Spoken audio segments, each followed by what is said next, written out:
Amados, chegamos aí no quarto parágrafo do capítulo 22 da nossa Confissão de Fé, então você pode abrir ela, tá? No quarto parágrafo do capítulo 22, que fala sobre o culto religioso e o dia do Senhor. Tá? Então, no terceiro parágrafo, apenas resgatando aqui um pouco a sua memória, nós definimos o que é a oração, né? A doutrina da oração. A nossa confissão ela amarra o que realmente é a oração e o que deve estar contido em nossas orações, o que direciona esses pedidos. E nós vimos que existe um meio certo, uma forma certa de se orar, que é segundo a sua vontade. Nossas orações têm que ser com entendimento. Né? Vamos lembrar aqui o que diz? A oração com ações de graça, sendo uma parte natural da adoração, que está incluído no culto, é por Deus exigida de todos os homens, mas para que possa ser aceita, deve ser feita no nome do Filho, com a ajuda do Espírito, segundo a sua vontade, com entendimento, reverência, humildade, fervor, fé, amor e perseverança, e quando na companhia de outros, em uma língua conhecida. Então eu trouxe para os irmãos, semana passada, 13 princípios, né, de como devemos orar. De acordo com a vontade de Deus, então isso foi definido. A oração deve ser feita no nome de Cristo. O que significa isso? Foi passado para os irmãos. Deve ser feita no Espírito. Então perceba que a Trindade está envolvida em nossas orações. Deve ser realizada com fé. Deve manter os mandamentos de Deus, né? Aquele que ora deve manter os mandamentos de Deus, então deve ter uma disposição, existir uma disposição daquele que ora em querer obedecer. Então realmente é somente para salvos esse meio de graça que é a oração, apenas para salvos. E nós apresentando, né, os versículos para os irmãos, por exemplo, sobre esse, 1 João 3,22, e recebemos dele tudo o que pedimos. Por quê? Porque obedecemos aos seus mandamentos, tá? E fazemos o que lhe agrada. Então, obedecer aos mandamentos está para a oração? Sim. Tá? Sexto, a oração deve ser feita com confissão de pecado. Então, devemos confessar, olha lá, confessem os seus pecados uns aos outros e orem uns pelos outros. Tiago 5,16. Oração deve ser feita com boas intenções e motivos. Tá? Não deve ter pretensões egoístas. Eu não posso orar com a minha cobiça, com intenções próprias, sempre buscando a vontade de Deus. Oitavo, deve ser feita com gratidão. A pessoa só pedir, não agradecer aquilo que recebemos diariamente de Deus. Então envolve a ação de graças. 9, a oração deve ser contínua, devemos orar sem cessar. Isso é uma disciplina inerente do cristão que acompanha ele diariamente. A oração deve ser feita com corações puros. Né? E corações puros vem de um caráter transformado, de uma vida íntegra, transformada pelo Espírito Santo. 11, a oração deve ser feita com espírito perdoador. Nunca deve-se existir raiva, e falamos da ira, orarmos com ressentimento. Isso são orações que não são ouvidas por Deus. Tá? Oração deve ser feita tendo a glória de Deus como objetivo. Por que eu estou pedindo isso? O meu objetivo é a glorificação de Deus nesta minha petição. A oração deve ser feita em linguagem conhecida. Aí nós vimos o texto de 1 Coríntios 14. Porque se ela tem que ser com entendimento, se eu começar a orar em inglês aqui, nem todo mundo conhece inglês. Correto? Então como vai existir entendimento da parte dos congregantes? Então Paulo amarra isso muito bem em 1 Coríntios 14. Sobre a oração. E aí entramos no quarto parágrafo, que nós vamos conhecer agora os sujeitos da oração. Nós vimos os elementos da oração. Agora nós veremos, à luz da nossa confissão, quem, por quem e pelo que nós devemos orar. Os sujeitos. Tá? E olha o que diz aqui o texto da confissão. A oração deve ser feita por coisas lícitas, coisas legais, e por todos os tipos de homens vivos, ou que ainda viverão, mas não pelos mortos, nem por aqueles de quem possa ser conhecido que pecaram o pecado para a morte. Então, dentre os sujeitos da oração, nós veremos 10 princípios aqui, que eu elenquei, para que os irmãos entendam, biblicamente, quando que devemos orar. Vimos os elementos da oração e por quem agora analisaremos, à luz da palavra. Então, primeiramente, por quem e pelo que devemos orar? A oração, ela deve ser feita por coisas lícitas, ou seja, o que a confissão quer dizer com isso? Coisas de acordo com a vontade e os mandamentos de Deus. Porque o parâmetro para dizer se a minha oração é legal, é lícita ou não, é o que? A própria palavra. Então ela deve ser enquadrada. Ela deve estar condizente com o que está revelado, para ser lícita. É para ser feita por todos os tipos de homens vivos, veremos esse texto de 1 Timóteo 2:1. Nós, parentes, amigos, governo, pessoas boas, pessoas ruins, e mesmo para pessoas que viverão algum dia. Ou seja, crianças ou recém-nascidos, ainda não concebidas ou convertidas. Com base em quê? Na oração sacerdotal que estamos vendo. Depois Jesus, como é que ele ora? Peço por aqueles que ainda crerão. Ou seja, aqueles que nem estavam vivos ainda. Que nem receberam a fé ainda. Como nós. Mas não deve ser feito para mortos. Esta é uma prática católica, romana, para orar por aqueles que estão mortos. Mas é absolutamente, proibido isso, à luz da palavra. Está escrito aqui, mas está errado. E há ainda outro grupo para o qual não devemos orar. E esses são aqueles que pecaram o pecado até a morte, o pecado para a morte. Isto é extraído de 1 João, capítulo 5, verso 16. Então a confissão tratará, e ela amarra isso, que existe 2 grupos de pessoas que nós não oramos. E nem se deve orar. Aquelas que pecam para a morte, e veremos, analisaremos isso. O que realmente está querendo dizer João? É um texto muito controverso e debatido, por muitos teólogos. Quem é este grupo de pessoa? E também é proibido orações para mortos. A nossa confissão proíbe isso. Então veja, isso é extraído, os pecados para a morte de João, 1 João capítulo 5. Embora seja contestado o que este pecado até a morte é, seja o que for, a confissão incluiu ela na lista, porque as Escrituras falam sobre isso. Além disso, se temos certeza de que uma pessoa cometeu esse pecado para a morte, então não devemos orar por ela. Então começaremos a ver essas proibições, inicialmente. A primeira, digamos que é fácil, para todos nós. Não orar por mortos. Por que a Igreja Católica ora por mortos, irmãos? Porque eles acreditam numa doutrina chamada o tesouro de mérito. Já passei isso aqui para os irmãos.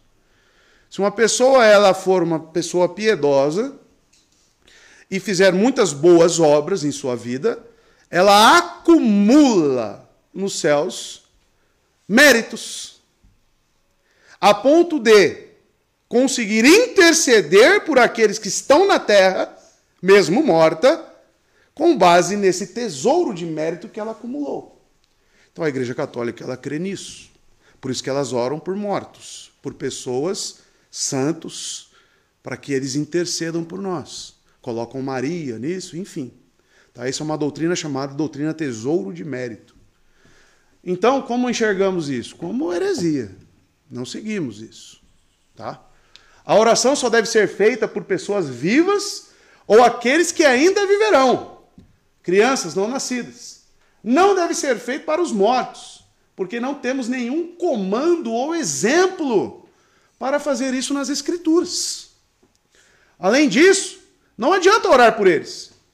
Os católicos rezam, pelos mortos, porque acreditam no purgatório também. O que é o purgatório? Seria, digamos que um estado intermediário. Um local onde a pessoa fica pagando pelos seus pecados até que ela seja purgada, Purgatório vem de purgar os seus pecados e ela tem a condição de ser readmitida no céu.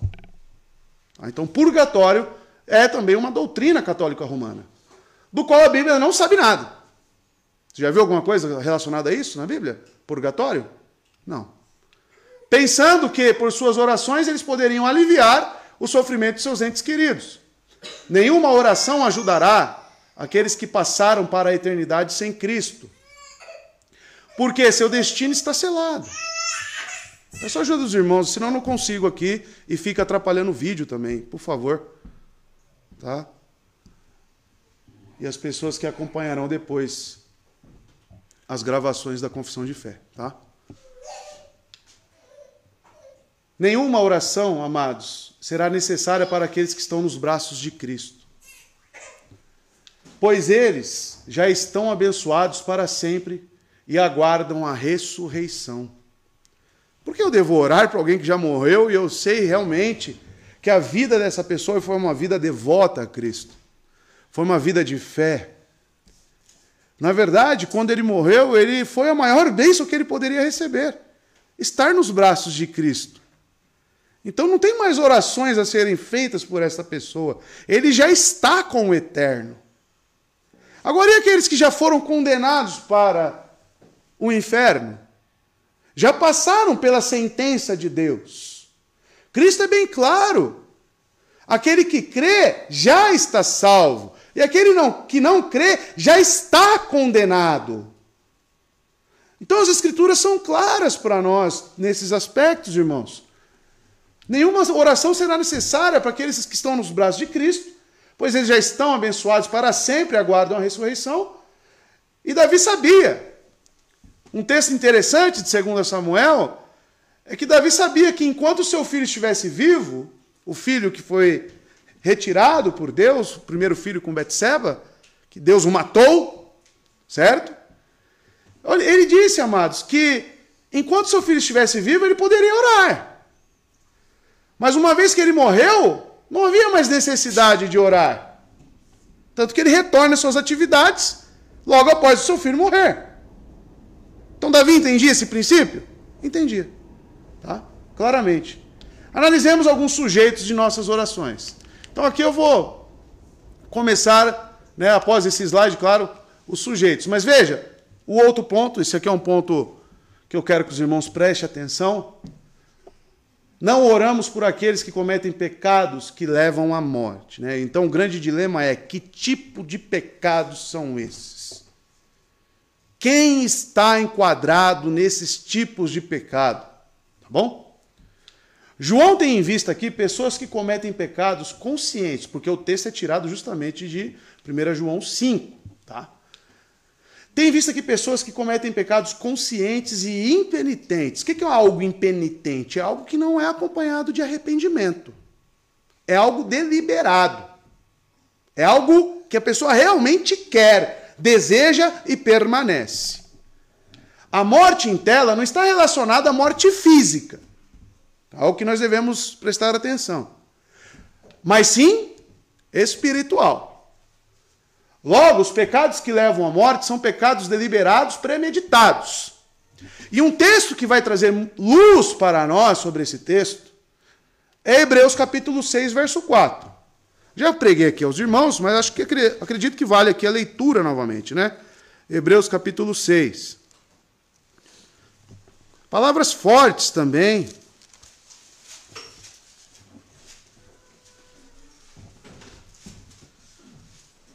Olha só. Aqui também existe um grupo de pessoas. Onde o autor de Hebreus vai dizer: porque é impossível, que os que uma vez foram iluminados e provaram um dom celestial e fizeram participantes do Espírito Santo, e continua no verso 5, e provaram a boa palavra de Deus, veja como é consciente, e os poderes do mundo que há de vir, se eles caírem, sejam outra vez renovados para arrependimento, visto que eles crucificam para si mesmos o Filho de Deus, expondo em vergonha aberta. O autor de Hebreus diz que é impossível que esse grupo de pessoas sejam reconduzidos ao arrependimento. Muito semelhante com a visão que João tem sobre o grupo a qual ele dirige as suas palavras.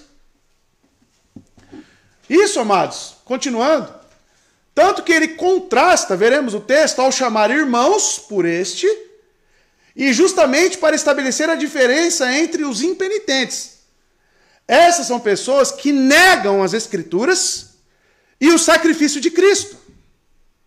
Então veja, 1 João capítulo 5, versos 16 e 17, olha o texto. Se alguém vir seu irmão cometer pecado que não leva à morte, ore. Então ele chama de irmão, adelphos, no grego. Então é irmão na fé. E Deus lhe dará a vida. Refiro-me àqueles cujo pecado não leva à morte. Há pecado que leva à morte. Não estou dizendo que se deva orar por este. Tá? Então os irmãos começam a perceber que quando ele se refere a esse determinado, essa classificação de pecado, ele já não chama mais de irmão. Toda injustiça é pecado. Ele fala, toda injustiça é pecado. Mas há pecado que não leva à morte.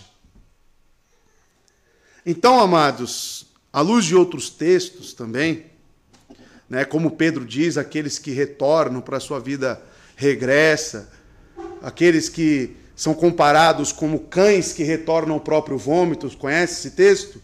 Porcas lavadas que voltam a se revolver na lama.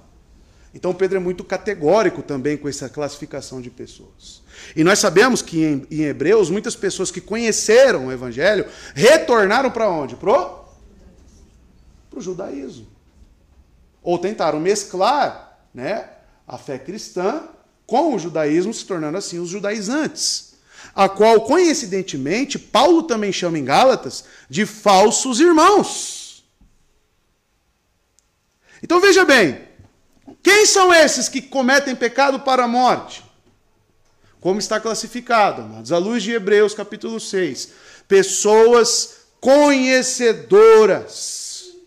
Pessoas que negam abertamente as Escrituras, preferindo uma vida imunda.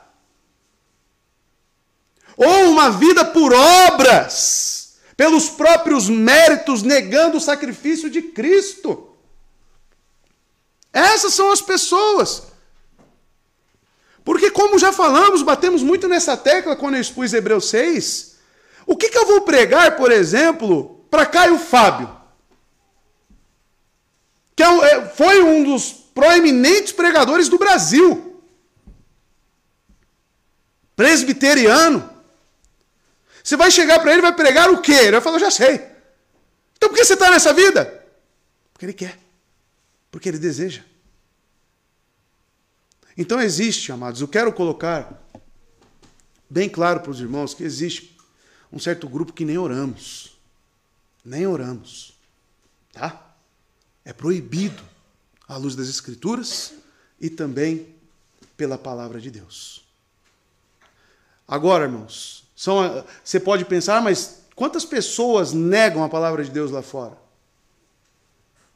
Um monte de gente ali, os ímpios negam a palavra de Deus. Não devo orar por esses? Calma, não é por aí. Estou falando de pessoas que conhecem, pessoas que negam deliberadamente, tá bom? E Jesus, né? Categórico, preguei aqui também. Eu não rogo por eles, não estou rogando pelo mundo. Eu rogo por eles, quem? Os discípulos. E logo em seguida ele fala, não estou rogando pelo mundo, mas por aqueles que me deste, pois são teus. Então Jesus, ele direciona suas orações para os eleitos. Jesus não ora pelo mundo, Jesus ora pelos eleitos. Tá? Isso está na oração sacerdotal de Cristo. Então, os pontos que eu elenquei aqui de quem são os sujeitos da nossa oração. Tá? Por quem devemos orar? Primeiro ponto, por nós mesmos. Então, você deve ser alvo das suas orações. A oração individual e por si mesmo visa auxílio divino para as nossas dificuldades terrenas, mas sempre visando a glória de Deus, em sua vontade.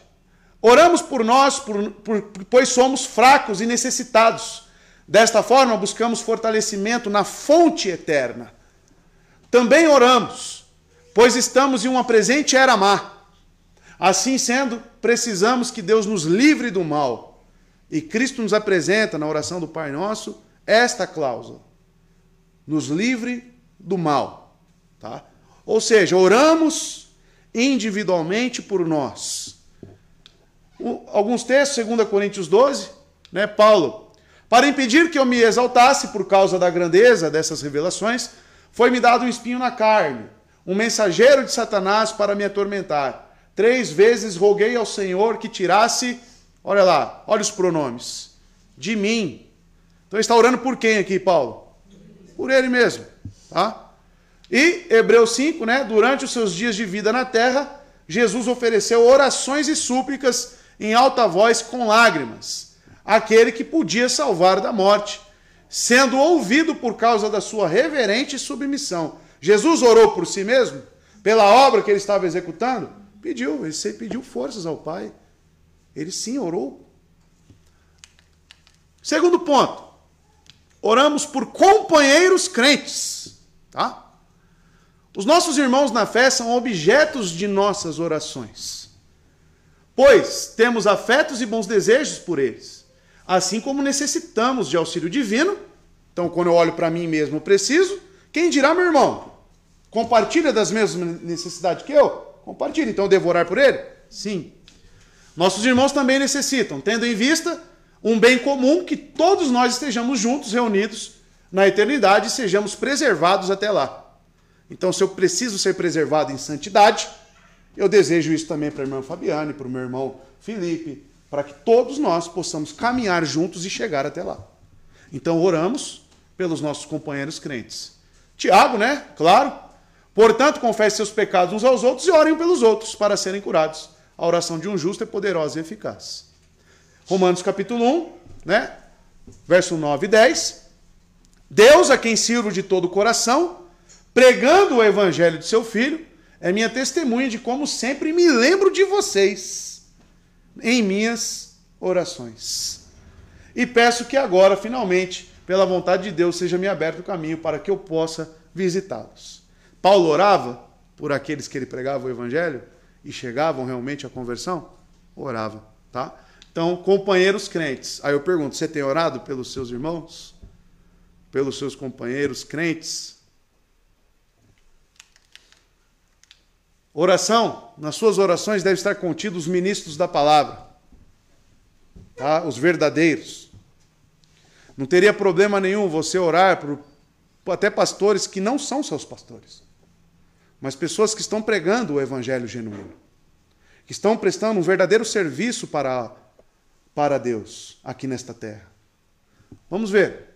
Devemos orar por aqueles que foram designados como ministros da palavra, pois compartilham da mensagem da salvação e são assolados por várias perseguições e pecados pessoais, necessitando de um auxílio divino, sobremodo que continuem a perseverar nos ministérios a qual foram chamados. Amados, um pastor, um ministro da palavra, como Paulo diz, eu preciso de forças para que eu não venha a cair naquilo que eu próprio peque, naquilo que eu próprio pregue. Ou seja, um pastor e um ministro da palavra, ele tem que ter uma vida ainda mais exímia, ainda mais cobrada no que tange as Escrituras. Será que eles precisam de oração? Pois são pecadores também. E a grande pergunta é, você tem orado pelos ministros da palavra? Aqueles que foram vocacionados por Deus para compartilharem desse poder que é a palavra, é o evangelho? Eles precisam, irmãos. Isso não é só eu, não. Repito, é todos aqueles que têm feito um bom trabalho. O que eu sempre peço sexta-feira? Ore pelo seminário e pelo pastor Silas. Orem por ele. Porque ele tem feito um bom trabalho aqui, tem ajudado muitas pessoas. Orem por ele. Tá? Então devemos orar pelos ministros da palavra. Textos, Efésios 6, 19 e 20. Orem também por mim, Paulo diz. Para quê? Quando eu falar, seja-me dada a mensagem, a fim de que, destemidamente, torne conhecido o ministério do Evangelho, pelo qual sou um embaixador preso em correntes. Orem para que, permanecendo nele, eu fale com coragem, como me cumpre fazer. Então, orar para Paulo é relacionado ao quê? A pregação, a vocação a qual ele foi chamado. Ainda assim, Colossenses, o mesmo Paulo.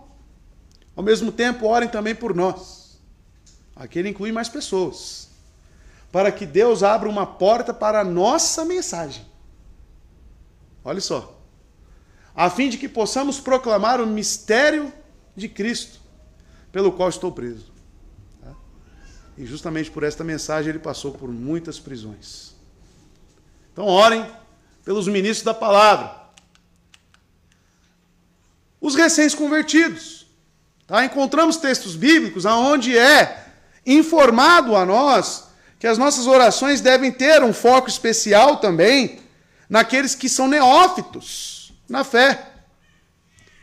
Veja, os neófitos na fé são inconstantes em muitas coisas, pois lhes falta entendimento e maturidade cristã. Logo são alvos fáceis de Satanás, pois precisam mortificar as obras da carne. Devemos orar por esses devido suas fraquezas, para que sejam desenvolvidos na fé e no conhecimento do nosso Senhor e Salvador Jesus Cristo. Como todo iniciante, aí eu quero que você pense, lá na empresa onde você trabalha, contrata o camarada novo, aí o estagiário chega. O estagiário, se não tiver alguém acompanhando, ele vai dar problema, não vai? Vai fazer as coisas erradas, não vai, Laura, o estagiário? Não tem que estar pegando na mão lá e mostrando? O neófito na fé não é diferente, irmãos. Tem que ter um cuidado especial com esses. Tem que mostrar o caminho, tem que orar por eles, tá? Então, orem, irmãos, por os recém-convertidos. 1 Tessalonicenses capítulo 3, do 9 a 13, diz o seguinte: como podemos ser suficientemente gratos a Deus por vocês, por toda a alegria que temos diante dele por causa de vocês? Noite e dia, com perseverança, oramos para que possamos vê-los pessoalmente, e veja, tem uma conjunção aqui, ó, e suprir o que falta à sua fé. Que o próprio Deus, nosso Pai, o nosso Senhor Jesus, preparem o nosso caminho até vocês. Que o Senhor faça crescer e transbordar o amor que vocês têm um para com os outros e para com todos, a exemplo do nosso amor por vocês. Que Ele fortaleça os seus corações para serem irrepreensíveis em santidade diante do nosso Deus e Pai, na vinda de nosso Senhor Jesus com todos os seus santos, tá? Então aqui, digamos, uma igreja recente, né, plantada por Paulo, é onde ele se preocupa com o início da fé cristã dessas pessoas. Ele se preocupa com esse desenvolver, tá? Maturidade. Oramos também pelos doentes, irmãos doentes, tá? Muitos cristãos na era primitiva ficaram doentes pela perseguição e maus tratos. Tiago diz quanto aos doentes, massageando com óleo. Possivelmente, essa é uma referência a uma unção cerimonial do Antigo Testamento. Por outro lado, Tiago podia ter em mente o tratamento médico dos crentes fisicamente machucados e agredidos pela perseguição, tá? Mas a oração, e para encorajar, confortar e fortalecer o crente, livrá-los do seu sofrimento, porque eles foram enfraquecidos pela enfermidade deles, e não pelo pecado deles, o qual foi confessado. Aí vem um texto clássico, né, de Tiago 5. Entre vocês há alguém que está doente? Que ele mande chamar os presbíteros da igreja, para que estes orem sobre ele e o unjam com óleo, tá? Esse ungir aqui, no meio reformado, muitos teólogos entendem como uma prática medicinal, tá? Massagear com óleo. À luz do Antigo Testamento, era um método de consagração. Mas como bons batistas pactuais que nós somos, entendemos que todas essas sombras se cumpriram em Cristo. Então, como fica essa questão? É uma questão médica. Assim como Paulo fala para Timóteo tomar vinho para tratar o quê? O seu estômago. Tá bom? Aí os camaradas tomando um monte de vinho por aí, né? E falando, é para tratar o estômago. Né? Aí é conversa, né? Para boi dormir. Em nome do Senhor, e a oração feita com fé curará o doente, e o Senhor levantará. E se houver cometido pecados, ele será perdoado. Aqui eu queria fazer um pequeno parênteses. Eu entendo que muitos irmãos se preocupam com seus familiares e as pessoas que são acometidas de doenças. E eu vejo que muitos crentes oram pelas enfermidades de ímpios. Mas será que devemos? Qual é a preocupação maior sobre um ímpio que nós devemos ter? A salvação deles. Essa é a preocupação. Talvez a enfermidade do corpo seja consequência dos pecados deles. E quem que enviou a própria doença? Então nós devemos começar a refletir quem que é o objeto de nossas orações. E quando se trata de pessoas impenitentes, devemos orar pela salvação conforme a soberana vontade de Deus. E se for um eleito. João 17, Cristo está falando ali como Deus. Nós sabemos quem são os eleitos? Não sabemos. Então oramos e pregamos por todas essas pessoas. Tá? Mas sempre segundo a vontade de Deus. Tá? Não é impondo, salva meu marido. Estou pregando, Deus, salva, salva, salva. Não é assim. Deus, se for da sua vontade, se for uma ovelha do Senhor, que o Senhor a reconduza. Estarei pregando o Evangelho e intercedendo. Então, amados, oração, biblicamente falando, para doentes é entre os irmãos. Tá? Entre os irmãos. Sexto, devemos orar por todos os santos. A Igreja Universal de Cristo, não a universal lá do Reino de Deus, lá do Chapelão. É do Chapelão? Não, é mundial, né? Do Chapelão, né? A universal de quem? É do Edir Macedo? Edir Macedo. Não, não é essa que eu estou falando. Tá? Estou falando a Igreja dos Santos, os santos de Cristo. Os santos no mundo devem ser revestidos cada vez mais das bênçãos do Senhor. Serem cada vez mais santos e impactarem este mundo. Somente assim a glória de Deus aparecerá aos perdidos. É através da vida dos santos que os perdidos são reconduzidos, irmãos. Alguém tem que pregar o Evangelho para aquelas pessoas. E quem é que vai pregar? Os santos. Os salvos. Orem no Espírito em todas as ocasiões, com toda a oração e súplica. Tendo isso em mente, estejam atentos e perseverem na oração. Olhe lá. Por todos os santos. Efésios 6,18. No Salmo 36, o salmista vai dizer o seguinte no verso 10. Estende o teu amor aos que te conhecem. A tua justiça aos que são retos de coração. Quem são esses? Os santos. Tá? Então, você ora por todos os santos? Olha, irmãos, se os irmãos aplicarem os 13 primeiros princípios da oração, mais esses aqui que estão sendo dados à luz da nossa confissão, quanto tempo será que você vai ganhar de oração? Olha o entendimento bíblico que você vai estar inserindo na sua vida de oração. E a grande pergunta é, será que estamos dentro desses princípios? Camarada, tem uma unha encravada, pede oração. Queria orar pela minha unha encravada. Isso é com entendimento? Então devemos começar a avaliar o que estamos pedindo, o que estamos falando. Tá bom? Isso para todos nós. Não podia ficar de fora, né? Oração por nossos filhos. Você ora pelos seus filhos? Os filhos são heranças de Deus, bênçãos concedidas que necessitam de todos os nossos esforços. Os filhos devem ser ensinados no caminho. A oração, além de exemplo, é um meio, junto com a palavra, que Deus pode utilizar para abençoá-los com a fé. Aí nós temos um texto de 1 Crônicas, Davi orando por quem? Por Salomão. E dá a meu filho Salomão um coração íntegro, para obedecer aos teus mandamentos, aos teus preceitos e aos teus decretos, a fim de construir este templo para o qual fiz os preparativos necessários. Davi orou pelo seu filho Salomão. Você ora pelo seu filho?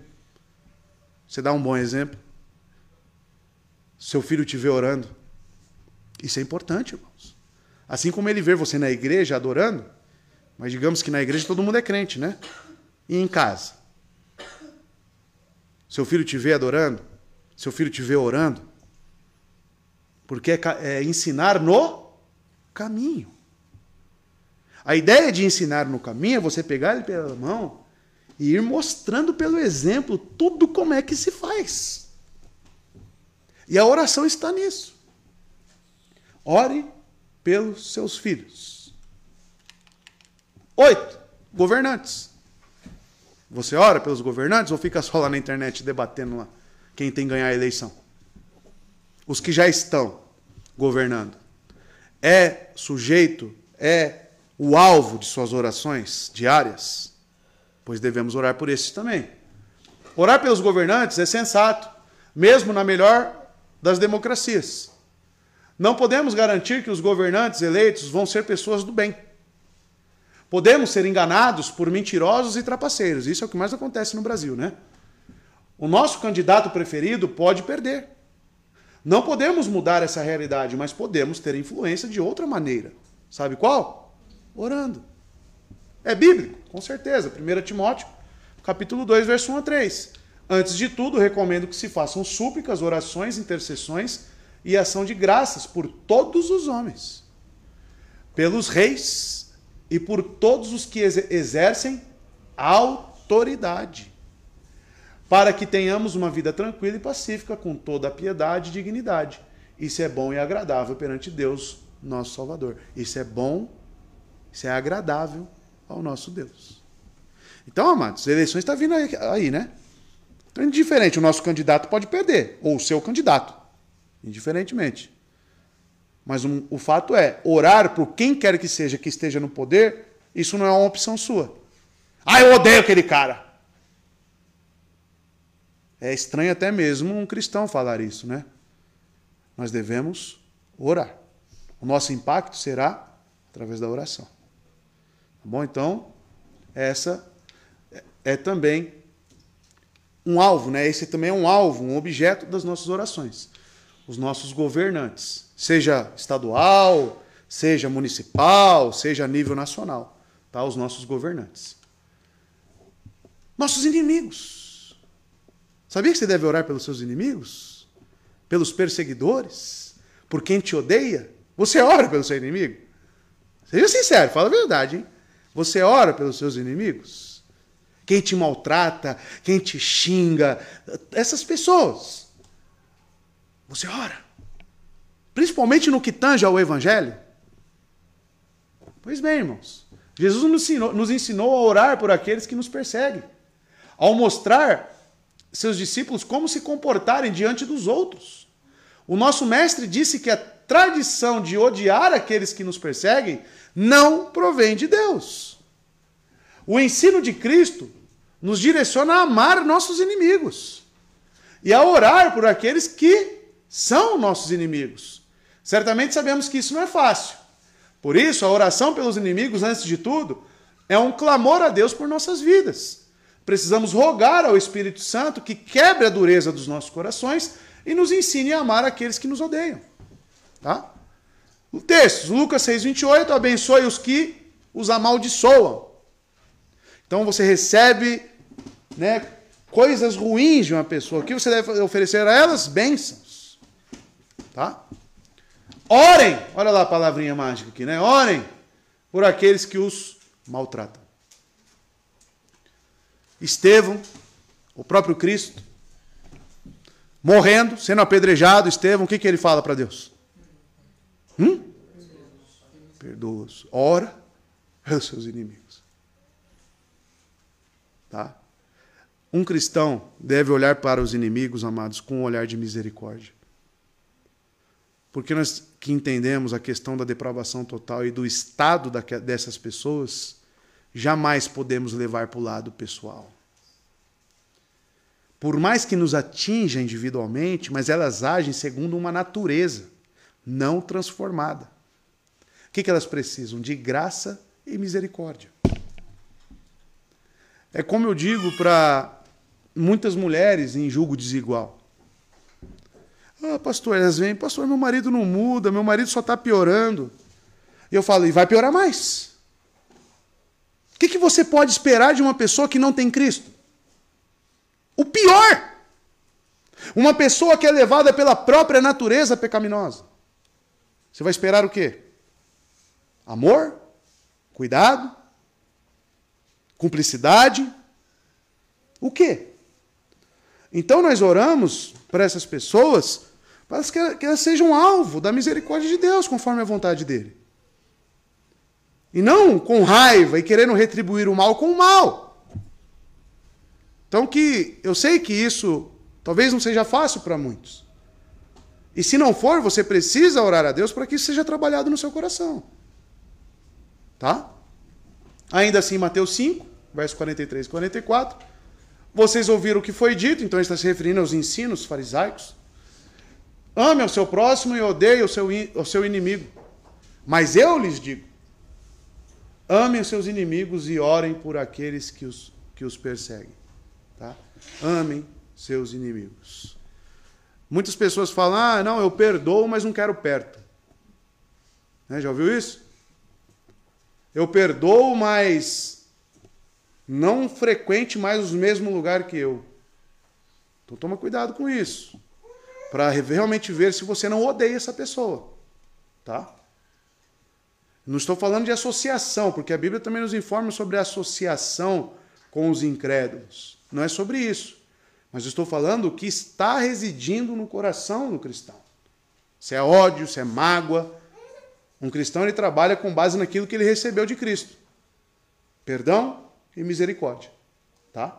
Então é com base nisso. E são 9. Falei 10, são 9. Tá? Então estão aí para os irmãos alguns pontos dos sujeitos, né, da nossa oração. Pode acender. Então, amados, a nossa confissão, ela amarra isso, tá? No quarto parágrafo. E olha que isso aqui é importante, por quê? Porque envolve a adoração. E nós vimos que a adoração, ela é a devoção.